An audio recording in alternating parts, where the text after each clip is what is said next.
Bem, pessoal, beleza, vamos lá? Ah, então, aqui vai ser a parte da aula mais teórica, né? Onde eu vou apresentar os conceitos matemáticos de vetores, matrizes, das operações que podem ser feitas com eles, e a gente vai aí resolver alguns exemplos aí, tá ok? Bem, então para isso eu vou usar aqui o OneNote, né? E eu vou abusar um pouquinho da apostila, tá? Vou pegar aqui e vou cortar alguns conceitos para facilitar a nossa vida, ok? Então, por exemplo, eu já vou pegar a definição de vetor, já vou colar lá no nosso OneNote, para a gente já ficar com esses conceitos fresquinhos aqui, né? Bem, eu vou fazer isso também com a definição de matriz, tá? Como essas duas são as definições mais importantes que a gente vai utilizar, então eu já vou deixá-las.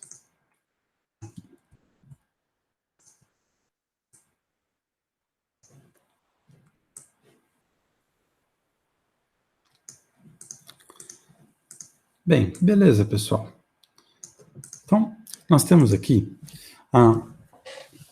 na primeira parte do nosso curso, a gente vai estar vendo matrizes e vetores.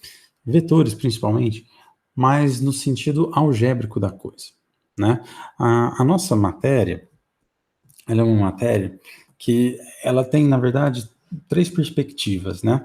A gente tem uma perspectiva aqui algébrica, né? Que é a parte de cálculo matemático, que é a parte de a gente conseguir pegar um problema, modelar ele em expressões e conseguir tirar ali um resultado a partir daquela álgebra, né? A gente tem uma parte que é uma parte geométrica, né? E a gente tem uma parte que é uma parte computacional, que é exatamente a gente conseguir, né?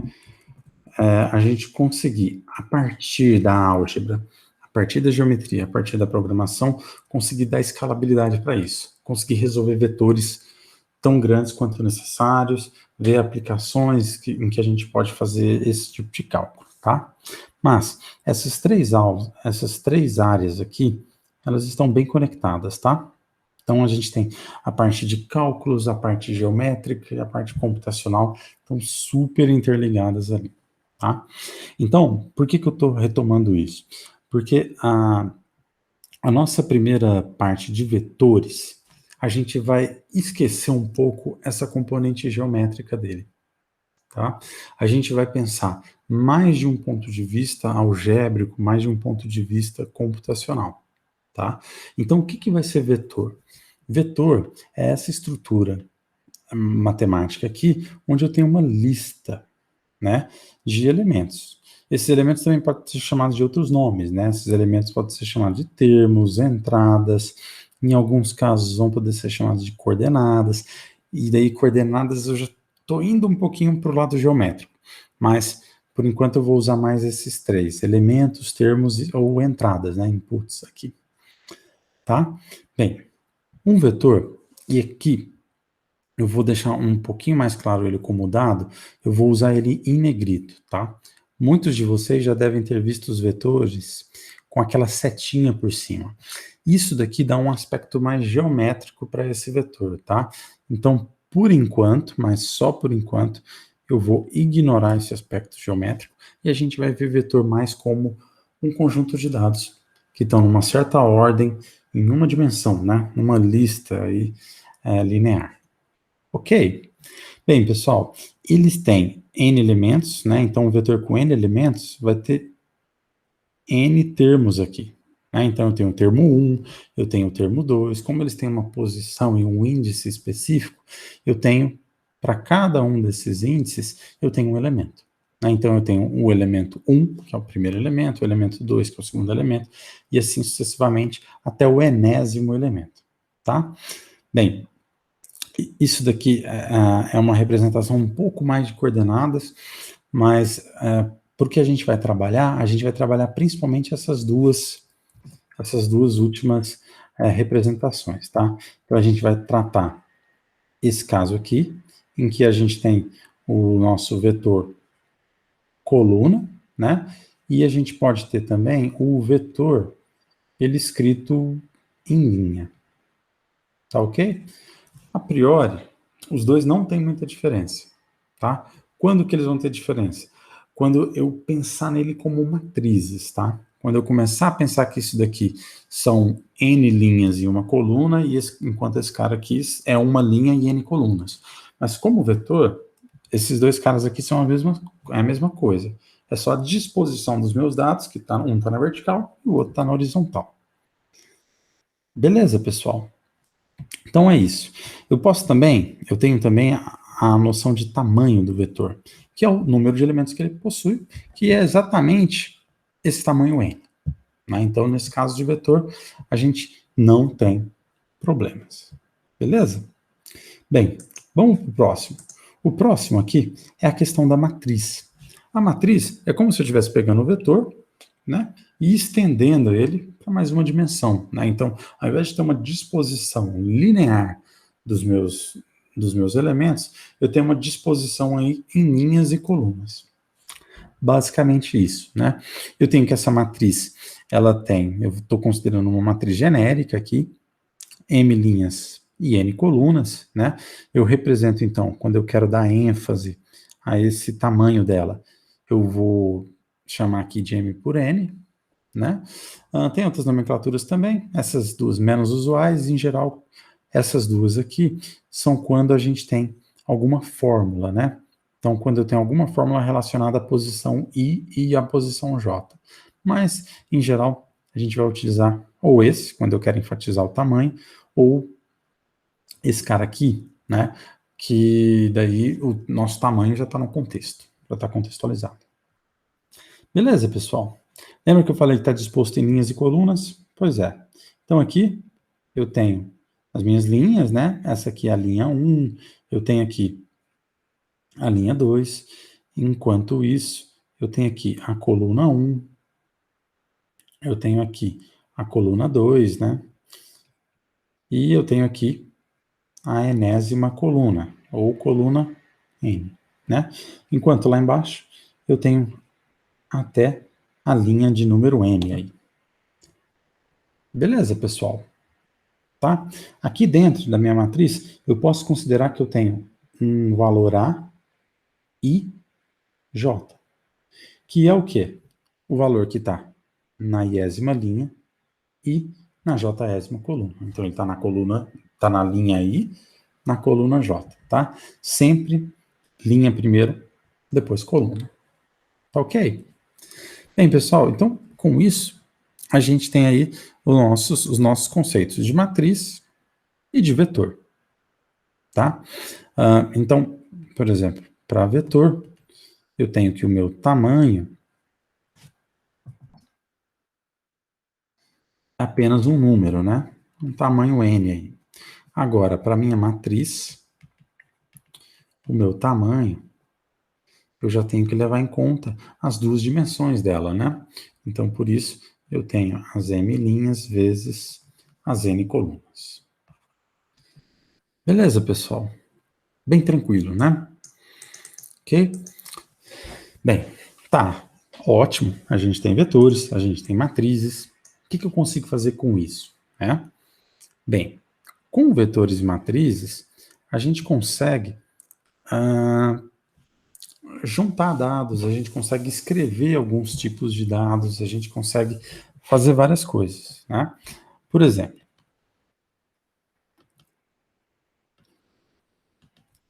bem, quando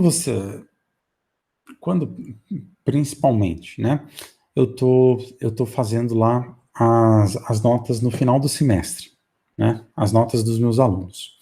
E, em geral, eu tenho uma tabela, né, que eu tenho lá os nomes dos alunos, tá? Então, vou colocar lá o aluno, eu tenho um aluno, tem um aluno A, tem um aluno B, C, D, reticências, até o aluno Z, né? E aqui só dá 26. Bem, em geral eu tenho turmas de 50 alunos, então acaba que é bem mais que Z, né? E aqui eu tenho cada uma das notas, né? Eu tenho nota 1, nota 2, nota 3. E aí eu vou até a nota, sei lá, vou pensar num número K de notas aqui, tá? Então eu tenho a nota K. Então tem nota 1, nota 2, nota 3, e aí a gente tem várias notas. Beleza? Bem, então nessa planilha do Excel, aliás, planilha é puramente vetores e matrizes, né? Não tem nada além disso lá, puramente trabalhar com esses dados em vetores e matrizes, a gente vai ter exatamente isso, né? Então eu tenho a nota do A na prova 1, sei lá, vamos supor que o A tirou 7. A nota do B, veio 8. Nota do C tirou 9, D tirou 10, e assim sucessivamente. O Z tirou, vamos supor, que ele tirou 5. Beleza. Bem, pessoal, o que é esse N1 aqui? Esse N1 é um vetor, tá? Esse vetor aqui, ele é um vetor, aqui no caso, eu vou considerar ele como uma coluna, até porque ele é uma coluna dessa matriz toda, né? Então, eu posso considerar que toda essa minha planilha aqui, ó,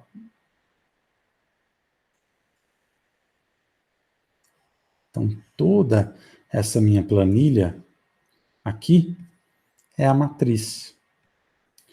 Eu vou até chamar a matriz de notas, tá? Então eu tenho minha matriz de notas, mas cada coluna dela representa alguma coisa muito específica para mim. Ela representa aqui, nesse vetor coluna, a nota 1, né? Então eu poderia até colocar como N1 o vetor, né? Que começa ali com 7,0. Eu vou separar por ponto e vírgula, só porque eu estou usando vírgula para o número, tá? Mas em geral eu posso usar ponto e vírgula ou nem posso usar separação. Vou deixar sem separação mesmo. Então, 7, 8, 9, 10, reticências e 5, tá? Então, eu tenho aqui um vetor N1, tá? O que eu posso fazer com esse vetor N1? Posso fazer diversos cálculos, que é o que eu geralmente faço na planilha, tá? Eu posso, por exemplo, fazer a média deles. É uma coisa que eu já faço aí com esse vetor aqui, tá? O que é a média? A média é basicamente eu somar todos esses valores e dividir pelo tamanho do vetor. Então, por isso que faz sentido eu ter o tamanho do vetor, porque eu posso fazer cálculos com ele, né? Então, eu tenho a média. Outra coisa que eu calculo, eu faço a contagem das notas. Opa, voltando. Eu faço uma coisa que eu adoro fazer também, é a contagem das notas maiores ou iguais a 6, tá? Ou seja, eu consigo meio que fazer um tracking ali de quem que tá com a nota acima da média, né? Beleza? Bem, pessoal, tenho também vetores linha aqui, tá? Então não vamos ficar só nos vetores coluna, não. Eu posso pensar aqui que eu tenho, deixa eu dar uma sumida aqui, né? Deixa eu reescrever. 7, 8, 9, 10, reticências, 5, tá? Então, por exemplo, nessa contagem 6, o Z não apareceria nessa, ele não teria sido contado, né? Eu só contaria quem tirou acima ou igual a 6, tá? Mas na N2 aqui, por exemplo, o 5, ele tirou 5, 7, 8, tá vendo? Ele tá melhorando. E aí, por fim, ele selou com chave de ouro, com nota 10. Isso daqui, pessoal, eu também tenho um vetor, tá? Isso daqui é um vetor linha, e eu também faço cálculos com esse vetor linha. Por exemplo, né, vocês já devem saber muito bem disso, eu posso calcular a média de Z, tá? E eu posso ainda verificar se essa média é maior do que 6, né, para saber se ele está aprovado, se ele está reprovado, etc. Se ele está de avaliação final, né? Beleza, pessoal? Então pensa, toda planilha, toda planilha que você tiver, você vai estar trabalhando basicamente com vetores e matrizes. Então, perceba o quanto que a gente trabalha com isso hoje em dia, né? Então, principalmente engenheiro, né? O pessoal da engenharia trabalha demais com isso daqui. O pessoal da computação também. Para vários problemas, a gente trabalha com esses dados, né? Não vou longe. Estou com um aluno fazendo um algoritmo genético para resolução do problema de limpar limpar uma sala, né? Vou até mostrar aqui para vocês. Vamos pensar que eu tenho uma sala, certo? Então, vou supor que eu tenho aqui um quadrado. Então, ele vai ser mais ou menos assim. Ele vai ser um quadrado. Aqui eu tenho essa sala, né? E a gente tem aqueles robozinhos que limpa automático, né? Bem, como que a gente programaria um robô daquele para limpar toda a nossa sala? Então vamos supor que eu tenho um robozinho assim. Beleza. Tá? Então ele tem que limpar a sala. Qual que é uma estratégia que a gente pode fazer? Bem, uma estratégia que a gente pode fazer é dividir essa sala, é subdividir essa sala, né, em vários quadrados, tá? Então, eu posso pegar essa sala aqui e fazer várias divisões de quadrados, tá? Então, eu posso pegar, por exemplo, deixa eu ver se eu consigo fazer bem rapidinho aqui. Posso pegar um quadrado desse e utilizar vários, tá? Então, a primeira coisa que eu faço aqui é discretizar a sala numa matriz, tá?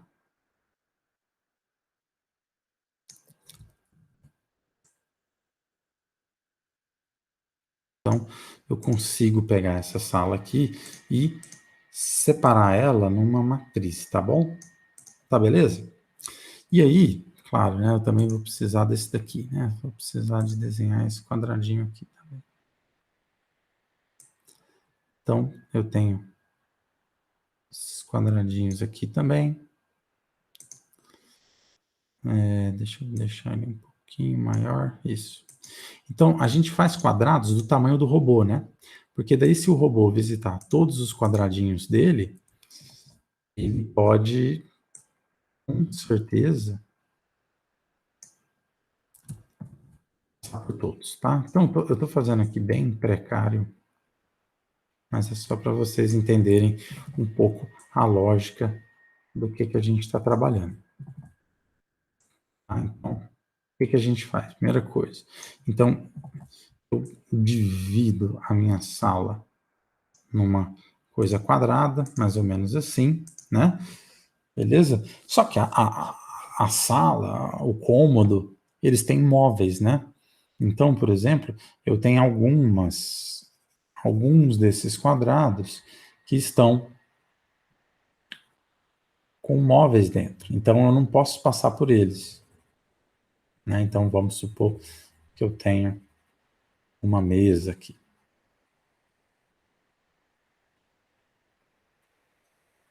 Né? Tem uma mesa, tem um móvel aqui, certo?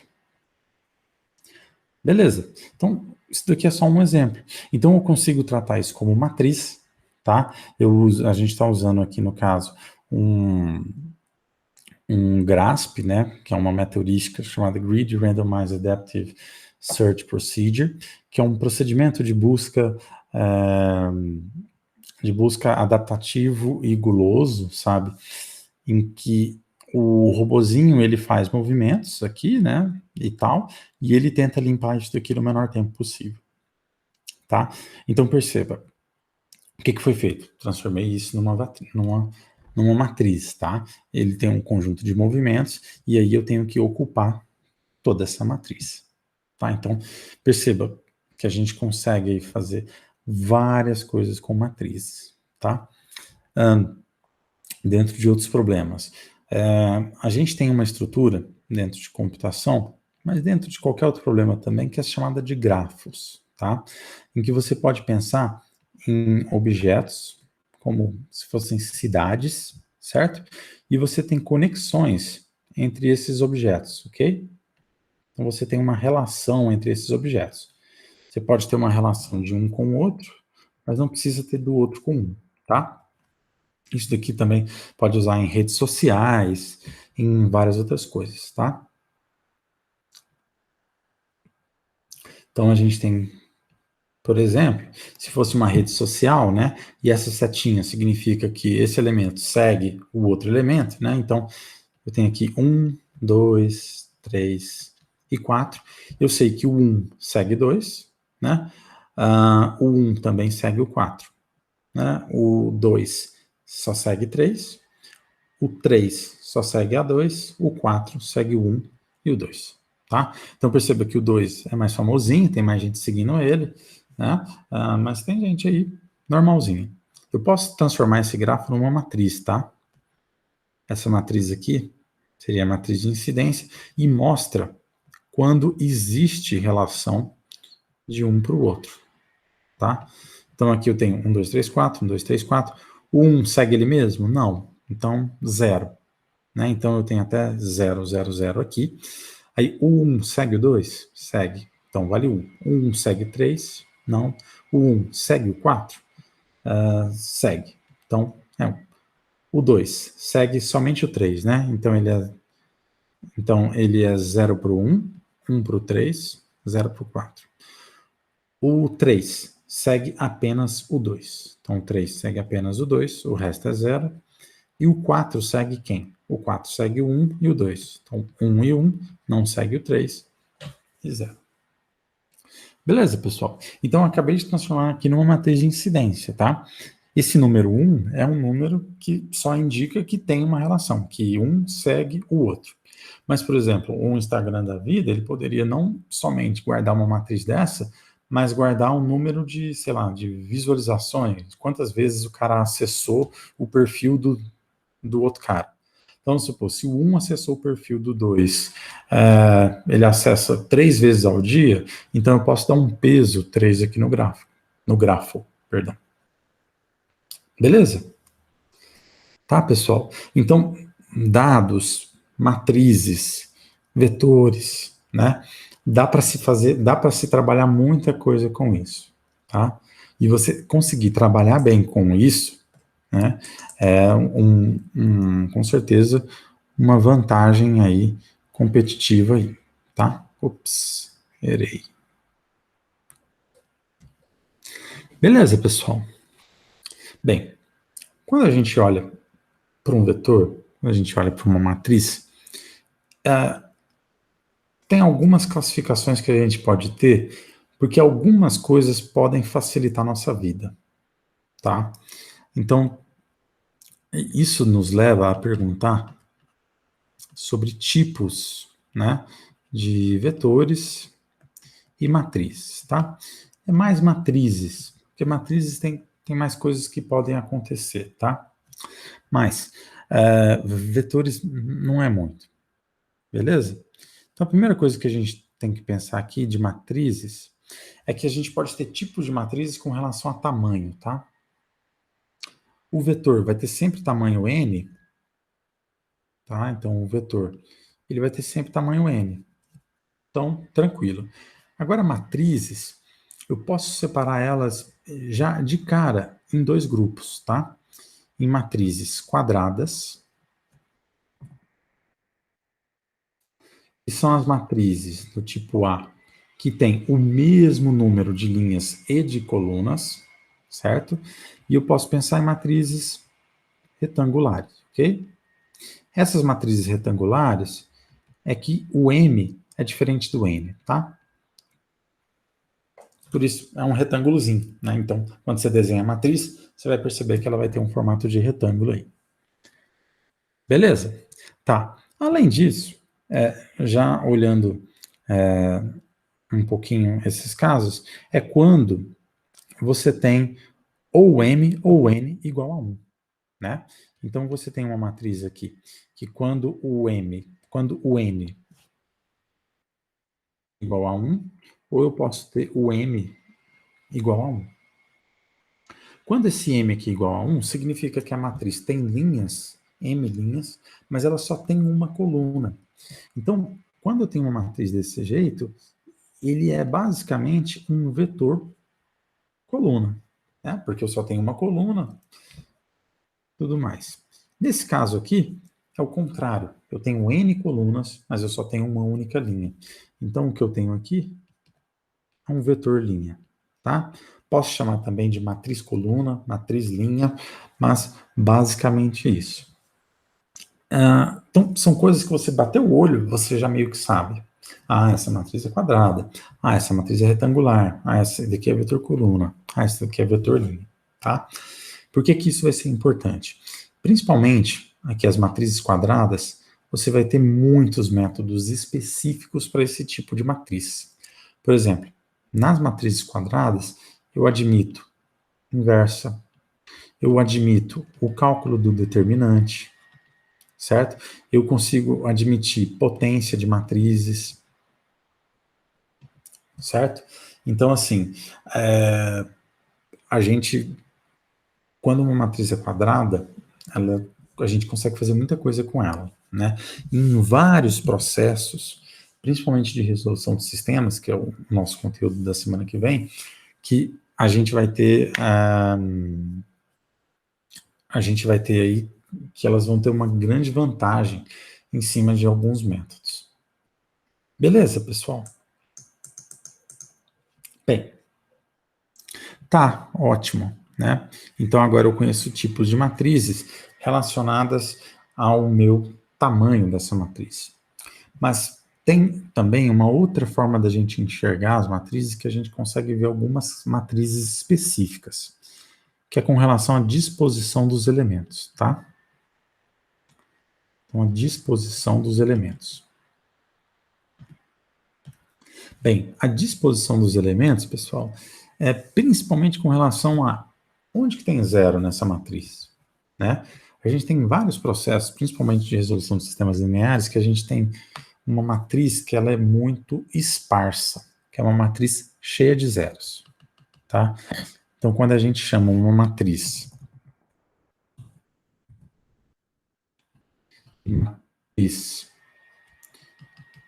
esparsa, é porque a gente tem aí muitos zeros na matriz,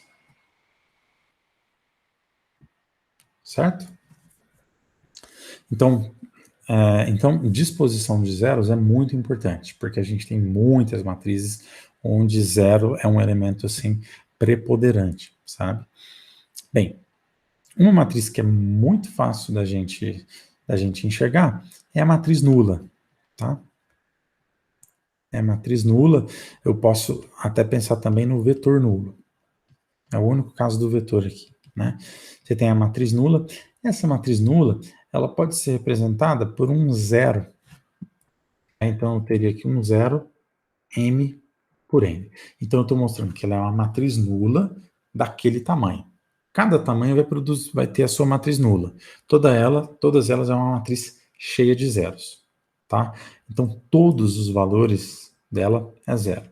Então, para qualquer posição 0 e J aqui, eu tenho que esse cara vale, deixa eu melhor escrever assim, zero, tá? O vetor nulo é a mesma coisa, tá? Então, eu tenho o vetor, a gente tinha combinado lá em negrito, né? Então, esse vetor aqui em negrito é o vetor tal que 0, a gente só tem índice I, né? É 0. Beleza? Então, ele é um vetor em que todos os índices dele é zero. Certo? Enquanto a matriz nula é uma matriz em que todo mundo é zero. Tá? Bem, uma classe também de matrizes especiais são as matrizes diagonais, tá? As matrizes diagonais, elas têm apenas os elementos da diagonal. Né? Então, é uma matriz desse tipo aqui, por exemplo. Ela tem que ser quadrada, tá? Para ela ter diagonal. Então, a gente tem aqui que apenas os elementos da diagonal podem ser diferentes de zero. E aí eu falo podem, porque eu posso ter esse elemento aqui como zero, tá? Então, colocando aqui, eu tenho que esses elementos da minha diagonal principal aqui, esses caras são a minha diagonal principal, todos esses elementos aqui podem ser diferentes de zero. Então, os elementos da diagonal podem ser qualquer valor. O resto que está fora da diagonal, então, quem está fora da diagonal é zero. Beleza? Então, todos o resto, os outros elementos que estão fora da diagonal são resto. Para ser uma matriz diagonal, eu preciso que essa matriz seja quadrada, tá? Então, eu preciso que ela seja quadrada. Bem, dentro das matrizes diagonais tem uma que é muito especial, né? Que é a nossa matriz identidade. Então, a gente tem aqui também a matriz identidade, né? Como característica. Ela é uma matriz diagonal, só que na diagonal dela, ela é toda formada por números uns, né? É uma matriz mais ou menos assim. Se eu vou pensar de 3 linhas, né? Se eu vou pensar de 4 linhas, de tamanho 5, ordem 6, 7, ela tem toda a diagonal principal cheia de uns, tá? Ah, professor, como é que você escreve isso? Bem, eu posso colocar aqui todo o elemento A e I é igual a 1. Todo elemento A e J, viu? Com I diferente de J, vale 0, né? Então, eu vou colocar aqui todo A e J é igual a 0 quando o I é diferente de J, certo? Quando o I é igual a J, então eu tenho A e I, que é igual a 1. Então, numa matriz identidade, eu tenho isso. Ela tem até um nome, né? A gente pode... Um nome não, uma nomenclatura. Eu posso utilizar aqui a nomenclatura IN, né? Então, a matriz identidade de ordem N, tá? Bem, tem outros formatos também, que são as matrizes triangulares, né? E aí a gente tem a triangular superior e a triangular inferior, tá? Em matrizes, a gente, em geral, chama esse cara de U e esse cara aqui de L, né? Vem de upper e lower, certo? Então, triangular superior, triangular inferior. Qual que é a característica delas? Então, se eu pensar aqui numa matriz, tá? Tem que ser quadrada de novo. Eu tenho que pensar que da diagonal, aqui, para cima, pode ser diferente de zero. E aí, pode, tá? Eu posso ter elemento zero, zero aqui. Mas aqui embaixo tem que ser necessariamente igual a zero, tá? E aqui eu estou considerando da diagonal principal para cima, tá?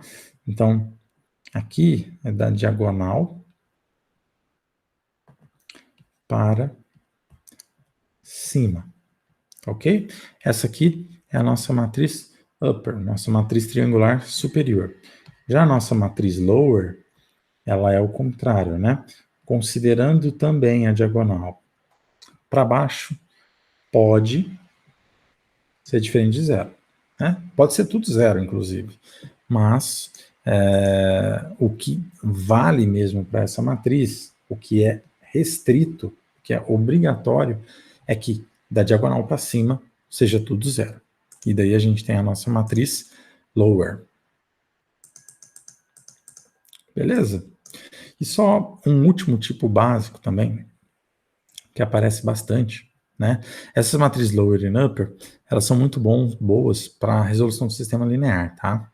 Inclusive, uma maneira de você decompor a matriz, algumas matrizes quadradas, você consegue fazer o seguinte, você consegue escrever A como L vezes U, tá? E sendo que L tem uma diagonal de uns, né? E é uma técnica muito boa para você resolver sistema linear, tá? A gente vai ver.